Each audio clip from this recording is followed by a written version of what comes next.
Hi, I'm Dee Jacobs, known as Dee. I'm from Lansdowne, Cape Town.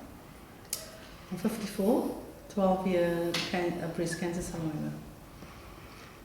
And when you were initially diagnosed 12 years ago, what was your reaction and the reaction of your community? Okay, when I was diagnosed, I was working at the time and I used to get night sweats, and I went to the company doctor across the road, and I said, you must wear cotton and add cotton sheets and that sort of thing. And I said, well, I do, but I said, it was just a normal checkup. So I said, while you're at it, can you just check there's something in my breast that it could be a lump. And he did, but before then, I was breastfeeding my 3-year-old child, and she used to press and say, Mommy, there's a smartie there. And my eldest daughter was at matric, and she said, Mom, when are you going to have it seen to? And I said, no. I was a PA to the National Credit Manager and nanny to 44 staff.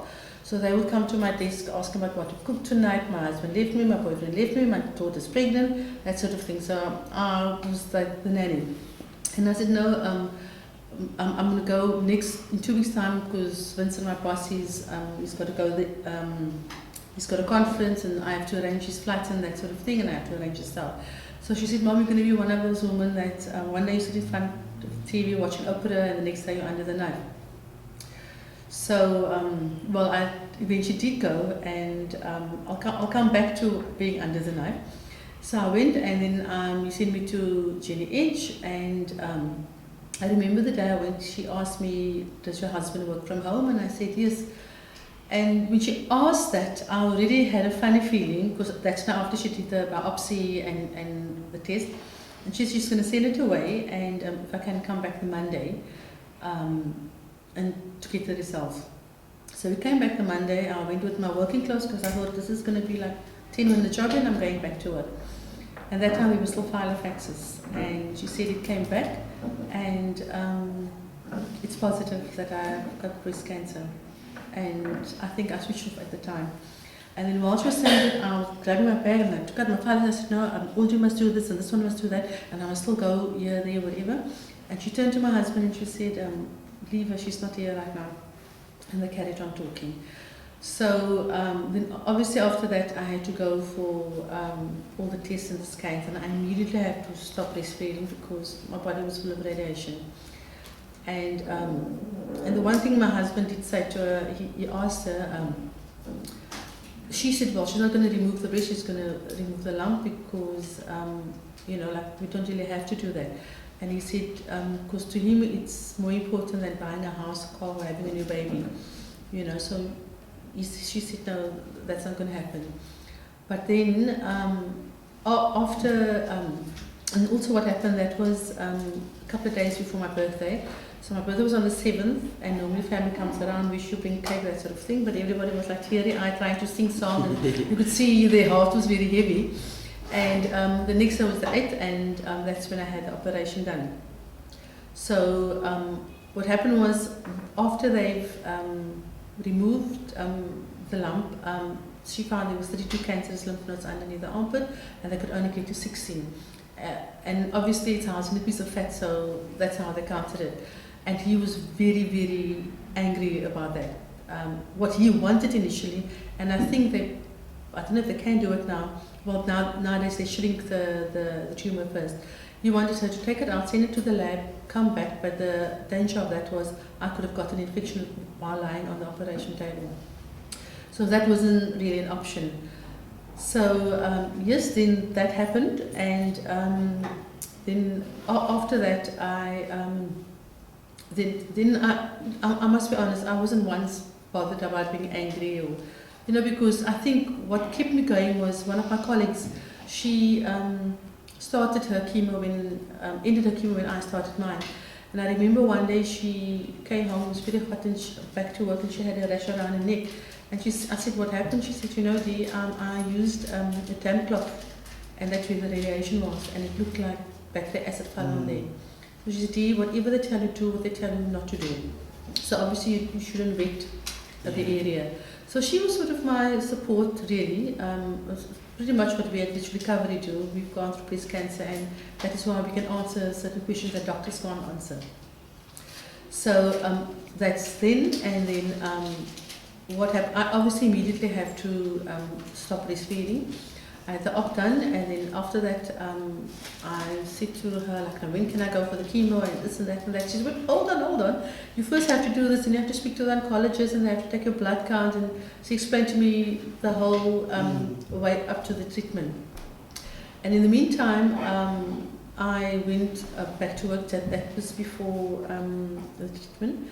So after the op, I then started treatment. I said to the staff, look, nothing has changed. I'm still the same. You know, but obviously humans are humans. I had long hair, and normally when I cut, I don't go in stages. I just cut it. So when I was pregnant, normally when you're pregnant, you've got extra couple of liters of blood, and I couldn't take it, and I just chopped off my hair. And this time they said, God, we're really being drastic. But what happened when I came back to work, a lot of people had haircuts, which was close to summer. And then one of the staff members got into the lift, and someone was saying, oh, there's a hot competition on the 8th floor. But Dee looks stunning with her baldy. I mean, like, really, she went all out this time. And this girl turned around and she said, actually not by choice. And the lift went quiet, and after that I got emails and flowers and chocolates, and people didn't know what to say to me. And I sent out an email and I said, look, it's very kind of you, but I'm okay. And what happened was I sat, there were 2 doors coming to the 8th floor, and everybody avoided my desk. And then I was closer to the men's toilet, and eventually I thought I'll rather just use the men's toilet, because everybody's avoiding my desk because they're so emotional, they didn't know what to do. But as time went by, it was okay. If I had my off day, I would say I've got an off day, and everybody would just see to themselves. And people asked me what kept you going, and I said, you know, when I used to go for my chemo and radiation, at that time they were in Weinberg, and I saw those little ones that sitting there like vegetables, and the following week they will be all up and about. That kept me going, and thanks God that it was me and not my children. So that was really the thing that kept me going, and you know, and I was just in a rush to get over every hurdle. You know, the only challenge that I had was the chemo. I didn't deal well with it. It was like having the pregnant morning sickness and the flu, and gosh, even sound hurts, you know, and that was a major challenge for me. And but other than that, it was fine. What I would do is I would sort of rebel and not eat the green stuff, and but I made sure that my blood count was good a couple of days before I go for the next round of chemo. And my colleagues and staff, we would actually go out and pig out in anything that's naughty. You know, it's on a good day, and that's before I went. But I always made sure that my blood count was high, because I didn't really want to go back. It was just like, just talking about it, I've got a knot in my stomach and feeling nauseous. And one of the funny stories was I used to walk to work and off Long Street, and every afternoon and evening there was a guy selling hemp, and he said, sister, it's good stuff, it's ganja. And I said, no, not today, you know, no thank you. And after about 6 months he came to me and he said, you know what, I actually realized that you actually went through cancer. I said, yes. And because he now thought I was just cool, because you know, on my off days, the higher the heels, the redder the lipstick. And it wasn't a good day, but I sort of forced myself. I still do have my off days, but we do have. I don't lay there longer than 3 or 4 days, and I dust myself off and I carry on. So, and yes, hope was the thing that kept me going, and obviously the love and prayers from all over the world. I don't even know people. I one day walk into, there was a joke, I walk into clicks downstairs, and because I didn't have hair, there was I didn't bother about shampoo. And so they always just say, oh, do you ran out of shampoo again? You know, and I'll come and buy the shampoo there. And yes, so, you know, I think that it's a new lease on life. And I think the biggest challenge is when you have younger children and you have to explain to them. The daughter that was in matric, the younger one asked her, because they used to pray together, are you going to pray? She asked, why must I pray? To thank God that he slapped some cancer on my mom. Because just earlier she lost, her friend lost at school, her mom. And I said, I would want to walk past her room, and I said, you know what? I want to be around to moan at you, to pick up your clothes, and I want to be the one that, I want to be the only one that moans at you and fight with you. And thank God she got married now in March. She's doing well. And yeah, so it was difficult. I think it is difficult for the children. Yes. I do have another challenge now. There's 3 daughters, and every little thing, then I freak out, you know. So I suppose that is a part of it. And yes, so now I still drag myself to go for tests. It's pretty normal. I am normal, and I mean, and as much as I'm God-fearing, you're human, and you do fear. You know, and even the patients that we visit at Rich Recovery, there's are answers that we can't answer. And there's always hope and faith and a loved one that can console you. So yes, that's pretty much it. There's one other joke, a corporate joke.